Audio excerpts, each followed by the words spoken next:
The Lomond Hills dominate the rich farmland of Stratheden. For many years they were well known as the habitat of smugglers and illegal distillers.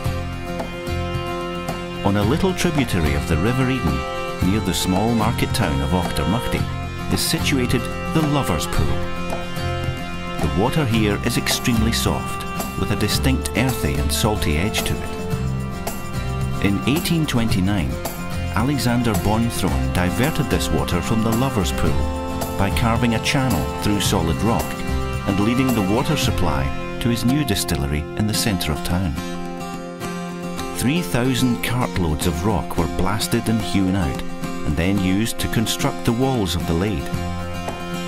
Nearly 2 centuries later, this lade still effectively splits Auchtermuchty in two. The Bonthrons were a remarkable family, a true malting, brewing and distilling dynasty. Ancestors of the family were brewers in nearby Falkland in the 1600s. They also had local interests in baking and milling. Alexander established the distillery in 1829 when he was 31 years old and worked the stills for the next 6 decades, almost until his death in 1890. He was also a baillie to the borough magistrate, justice of the peace and municipal councillor for Auchtermuchty. A committed liberal, Alexander was said to have the ear of the local MP, Herbert Asquith, who later rose to become Prime Minister.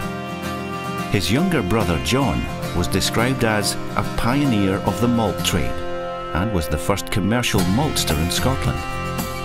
He was instrumental in the construction of the Fife and Kinross Railway, with the station opening at Auchtermuchty in 1857. Their sons followed in their father's footsteps. Stratheden whisky then was a reflection of both the ingredients to hand and the distilling philosophy of Alexander Bonthron. Old pot stills of small dimension gave a heavier, slightly oily spirit. Beer barley and porter yeast contributed to the full-bodied style of spirit, while soft water with a salty edge added character and depth. Peats were sourced from Orkney. Orkney peats have a pronounced briny note as a consequence of once being part of a beach. This would explain the complex nature of Stratheden whisky and underline the high demand it enjoyed in Edinburgh, Glasgow and London. Sadly, the challenges of the early 20th century proved to be too much for Stratheden.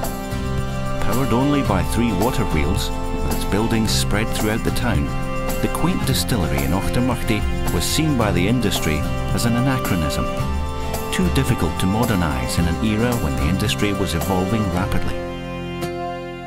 The distillery was closed for much of World War I, and the loss of its major market in the USA meant the end for 3 generations of bone-thrown distilling. The distillery closed for good in 1926, a sad end for these men of pioneering spirit, their fine craft skill in the art of distillation, and the Stratheden name. Until now.